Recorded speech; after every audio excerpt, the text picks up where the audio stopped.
Siempre fui la hermana menos llamativa de la familia. Mi hermana, Luisa, era la favorita. Ella era extrovertida, ambiciosa y siempre el centro de atención. A mí, en cambio, me gustaban los libros, los paseos por el campo y pasar tiempo con los animales. Crecimos en las afueras de la ciudad, en una familia de clase media. Luisa siempre soñó con una vida de lujo. Se obsesionaba con la riqueza, el estatus y casarse con alguien adinerado. Y lo logró. Se casó con Javier, un tipo que trabajaba en finanzas y se hacía llamar un genio de las inversiones. Él manejaba un auto deportivo, vestía trajes de diseñador y hablaba de tendencias del mercado como si fuera el dueño de Wall Street. Mis padres prácticamente lo idolatraban desde el momento en que entró por nuestra puerta. Yo, en cambio, me casé con Carlos, un hombre tranquilo y bondadoso que tenía una granja en las afueras del pueblo. Él trabajaba la tierra, cultivaba y criaba animales, y nunca se jactaba de nada. Era completamente opuesto a Javier. Y por eso, siempre fui objeto de burlas por parte de mi hermana y de juicios sutiles por parte de mis padres. Luisa se reía en las reuniones familiares, diciendo que había rebajado mi nivel de vida al casarme con un simple granjero. Una vez bromeó que probablemente olía a estiércol y que mi idea de unas vacaciones era pararme en un campo de maíz. Mis padres nunca la detuvieron. De hecho, a veces se reían con ella, claramente avergonzados de que su hija se hubiera casado con alguien a quien veían por debajo de ellos. Pero nunca me afectó porque yo sabía algo que ellos no. Carlos no era solo un granjero. Había heredado la tierra de sus abuelos, pero en lugar de tratarla como una simple herencia familiar, la convirtió en un negocio agrícola próspero. Tenía cientos de hectáreas, varios invernaderos y contratos con cadenas de supermercados en todo el estado. El hombre entendía la oferta y la demanda mejor que la mitad de las personas en la industria de Javier. Simplemente no sentía la necesidad de presumirlo. Vivíamos modestamente a propósito. No manejábamos autos lujosos ni usábamos ropa de diseñador, pero no teníamos deudas, teníamos ahorros saludables y una vida pacífica llena de significado. Mientras tanto, Luisa y Javier siempre publicaban sus vacaciones lujosas en las redes sociales, acumulaban deudas en sus tarjetas de crédito y compraban cada tendencia de inversión que Javier encontraba. NFTs, criptomonedas, startups de IA, lo que sea. Él presumía de convertir 10,000 pesos en 100,000 en un mes, y mis padres se llenaban de orgullo. Pero todo se vino abajo. Un día, sin previo aviso, recibí una llamada desesperada de mi mamá. Javier había cometido un error con sus inversiones, y ahora estaban en serios problemas. No era solo su dinero lo que estaba en juego. Luisa había convencido a nuestros padres de invertir sus fondos de retiro con él. $500,000 se esfumaron. Así, de la noche a la mañana, lo perdieron todo. Su casa estaba hipotecada. Sus ahorros se habían evaporado. Luisa estaba histérica. Javier estaba en silencio. Y mis padres estaban en un estado de pánico total. Así que, ¿qué hicieron? Vinieron a mí. Manejaron 2 horas hasta nuestra granja sin avisar y se sentaron frente a nuestra modesta mesa de comedor de madera, luciendo más humildes de lo que jamás los había visto. Mi mamá apretaba su bolso como si pudiera desaparecer, y mi papá no dejaba de mirar por la ventana hacia los campos, como si estuviera tratando de procesar el hecho de que esta tierra podría ser su salvación. Luisa ni siquiera podía mirarme a los ojos. Sus uñas, antes perfectamente manicuradas, estaban descuidadas, y su bolso de diseñador parecía haber pasado por una guerra. Sus ojos estaban rojos, ya sea por el llanto o la falta de sueño, o ambas cosas. Entonces mi padre habló. «Hija, necesitamos tu ayuda». Me quedé en silencio, dejándolo hablar. «Tú y Carlos tienen esta tierra, este negocio. Sabemos que es valioso. Esperábamos que pudieras vender una parte. Solo lo suficiente para ayudarnos a recuperarnos. Quizás unas cuantas hectáreas. Todavía tendrías mucho». Carlos estaba junto al mostrador de la cocina, con los brazos cruzados, escuchando. Mi madre intervino. «Tu familia, cariño. Sabemos que es mucho pedir, pero Luisa y Javier están devastados. Tu padre y yo estamos arruinados. Pensamos que quizás podrías hablar con Carlos y convencerlo de vender». Finalmente miré a Luisa.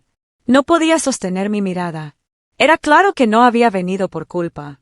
Estaba aquí porque no tenía a dónde más ir. Respiré hondo.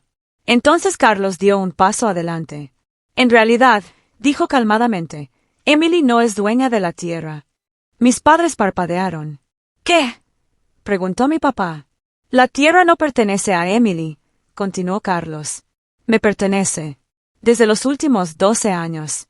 Todo lo que ven por esa ventana, cada centímetro, está a mi nombre.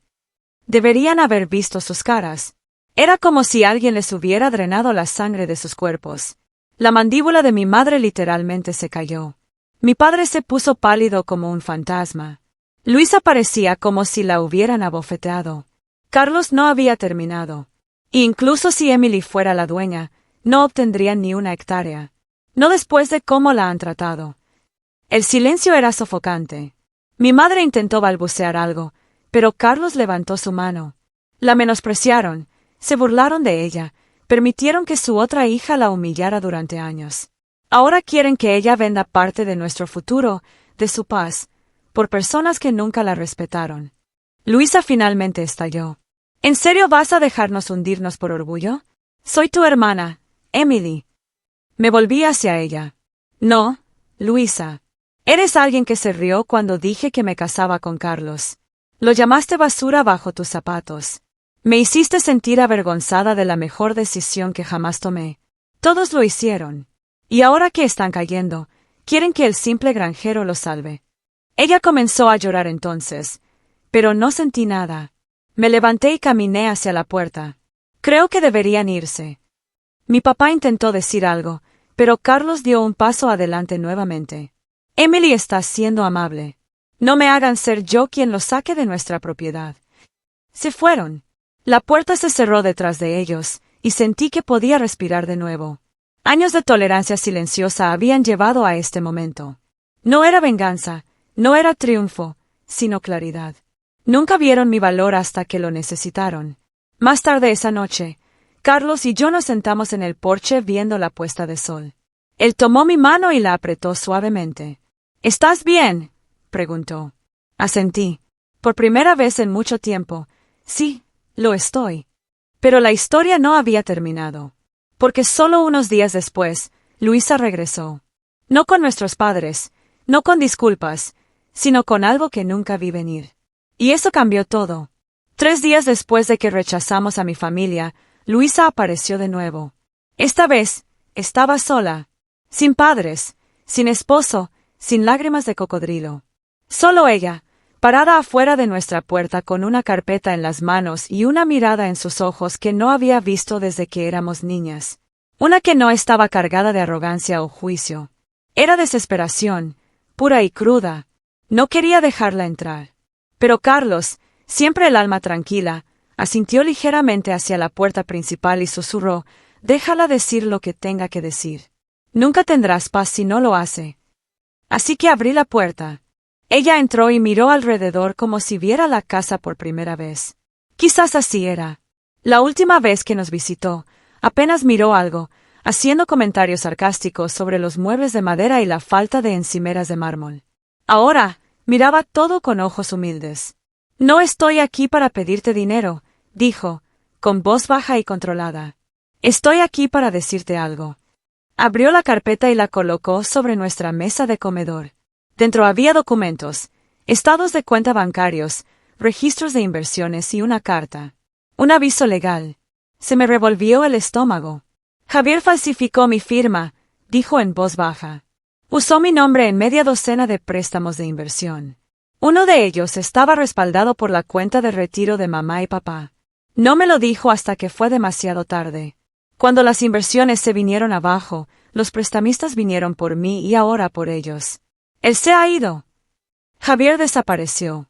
Se llevó lo poco que nos quedaba y se esfumó. Miré los papeles, incapaz de hablar. Siempre supe que Javier era un narcisista exhibicionista, pero esto era otra cosa. Luisa, mi hermana arrogante y llena de orgullo, estaba frente a mí como una mujer cuya vida entera había implosionado. «Sé lo que hice», continuó. «Fui horrible contigo. Me burlé de ti, insulté a Carlos, traté tu vida como una broma. Y ahora soy yo la broma». Carlos dio un paso adelante, con los brazos cruzados, escéptico. Entonces, ¿qué es exactamente lo que quieres? Luisa lo miró a los ojos. Nada. No estoy aquí para suplicar. Estoy aquí porque necesitaba decirle la verdad a alguien.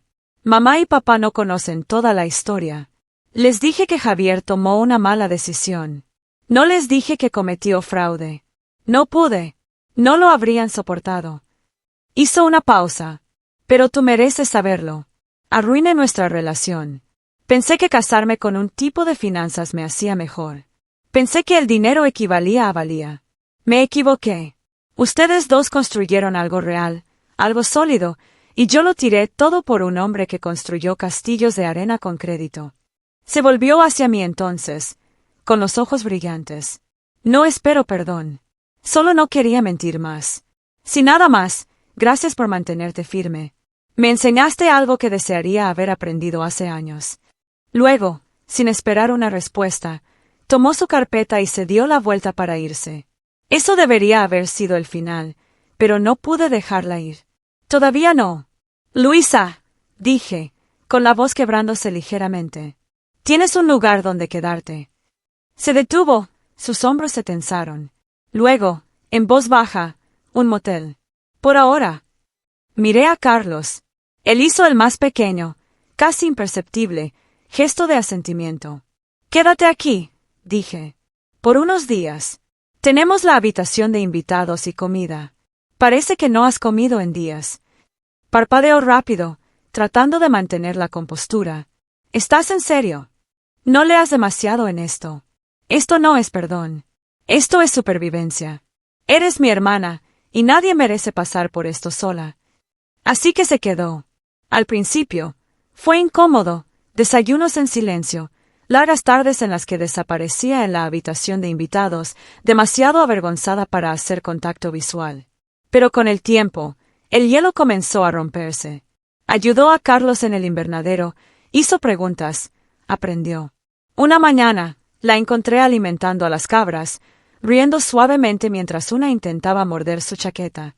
Era un sonido extraño, familiar pero diferente, más ligero, real. Luego dijo algo que nunca pensé que escucharía. Solía pensar que Carlos estaba por debajo de mí. Pero es el tipo de hombre con el que debería haberme casado. Estable, honesto, alguien que construye, no alguien que presume. No dije nada. No tenía que hacerlo. Esa tarde, mis padres llamaron de nuevo, aún sin saber de la traición de Javier. Todavía convencidos de que eran víctimas inocentes de una tormenta financiera. Luisa no responde a nuestras llamadas, dijo mi madre, con frustración clara. Estamos preocupados. Pensamos que quizás todavía estaba contigo. Miré a Luisa, que estaba sentada en el porche con una taza de café en las manos, mirando hacia los campos. Está bien, dije.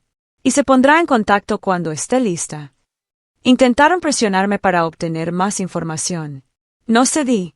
A la mañana siguiente, Luisa tomó una decisión. Empacó sus cosas, nos agradeció en silencio a ambos, y dijo que iba a enfrentar a mamá y papá para contarles la verdad sobre Javier, sobre los préstamos falsificados, sobre todo. ¿Estás segura?, le pregunté. Asintió. He estado escondiéndome detrás de mentiras por demasiado tiempo. No puedo reconstruir nada si sigo fingiendo que la casa no se quemó. Se fue esa tarde, y por primera vez en mi vida, me sentí orgullosa de ella. Pasaron semanas. Eventualmente, el chat familiar revivió. Mi madre envió un mensaje cauteloso, diciendo que ella y mi padre finalmente habían aceptado la verdad, que estaban destrozados, pero sanando, que Luisa se había mudado con ellos temporalmente y los estaba ayudando a resolver el lío legal. Se estaba inscribiendo en la escuela nuevamente, obteniendo una certificación en negocios agrícolas, de todas cosas. Quiero construir algo real, me escribió en privado. Como tú y Carlos. No es demasiado tarde. Todavía no éramos mejores amigas. Demasiada historia, demasiadas heridas. Pero se estaba formando un puente, frágil, pero real. Un día, Carlos y yo estábamos junto al granero, viendo cómo el sol se ponía detrás de las colinas, bañándolo todo en oro. ¿Crees que estará bien?, preguntó. Respiré hondo. Creo que por primera vez en mucho tiempo, Todos podríamos estarlo. Él me rodeó con su brazo. Es gracioso cómo el simple granjero terminó salvando a la familia. Me reí suavemente. No, el granjero no salvó a nadie. Solo esperó a que todos se dieran cuenta de lo que ya valía la pena salvar. Y mientras estábamos allí, con el viento acariciando el trigo, sentí algo que no había sentido en años. Cierre real y honesto. El tipo que no viene de la venganza, sino de ver a los que alguna vez se burlaron de ti finalmente abrir los ojos a la verdad. Y elegir en ese momento no el amargor, sino la paz.